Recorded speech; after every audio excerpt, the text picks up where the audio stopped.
എനിക്ക് ഇൻട്രസ്റ്റിംഗ് ആയിട്ട് തോന്നിയ ഒരു കാര്യം. എല്ലാവർക്കും അതങ്ങനെ ആയിരിക്കുമെന്ന് എനിക്ക് അറിഞ്ഞുണ്ട്. പക്ഷെ എനിക്ക് നമ്മളെപ്പോഴും കാണുന്നത് പോലെ അങ്ങനെ ഭയങ്കര എന്താ പറയുക സോഫ്റ്റ് ആയിട്ടുള്ള അങ്ങനത്തെ പെൺകുട്ടികളെ നമ്മൾ കാണുമ്പോൾ അങ്ങനെ എല്ലാം യൂഷ്വലി സിനിമകളിൽ വരുന്നത് പോലെ അല്ല എന്നുള്ളതായിരുന്നു എനിക്ക് ഇൻട്രസ്റ്റിംഗ് ആയിട്ടുണ്ടായിരുന്ന ഒരു കാര്യം. അപ്പം അത് കേട്ടപ്പം ഇൻട്രസ്റ്റിംഗ് ആയിരുന്നു. ത്രെഡ് നല്ലതായിരുന്നു. നല്ല കുറേ കാസ്റ്റും ഈ പറയുന്ന ആൾക്കാർ ഇവിടെ വന്നപ്പോൾ അത് നന്നായി തന്നെയാണ് വിചാരിക്കുന്നത്.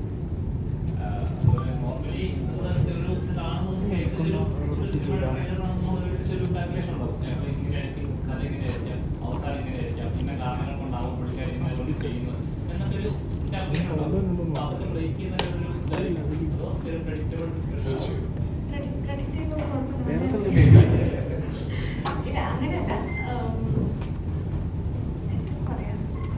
എല്ലാ സിനിമകൾക്കും ഉള്ള പോലത്തെ കഥകൾ തന്നെയാണ്. വലിയ ഭയങ്കരമായിട്ട് മാറ്റം ഉണ്ടെന്നൊന്നും പറയാനില്ല. പക്ഷെ ഞാൻ പറഞ്ഞേ, എന്നെ സംബന്ധിച്ച് എനിക്ക് ഇൻട്രസ്റ്റിംഗ് ആയി തോന്നിയത് ഈ ഒരു ഫാക്ടറാണ്. നമ്മൾ യൂഷ്വലി കാണുന്ന ഒരു വുമൺ പെർസ്പെക്റ്റീവ് കഥയല്ല എന്നുള്ളതായിരുന്നു എനിക്ക് ഇൻട്രസ്റ്റിംഗ് ആയിട്ട് തോന്നിയത്. പിന്നെ അത് മാത്രമല്ല, ഇതൊരു ഫീമെയിൽ സെൻട്രിക് സിനിമ എന്ന് പറയുന്നതിലും ഇത് ഈ കേസിൽ പെട്ടുപോകുന്ന ആണുങ്ങൾക്ക് എല്ലാവർക്കും ഒരു സ്റ്റോറി ഉണ്ട് എന്ന് പറയുന്നതും ഇൻട്രസ്റ്റിംഗ് ആയി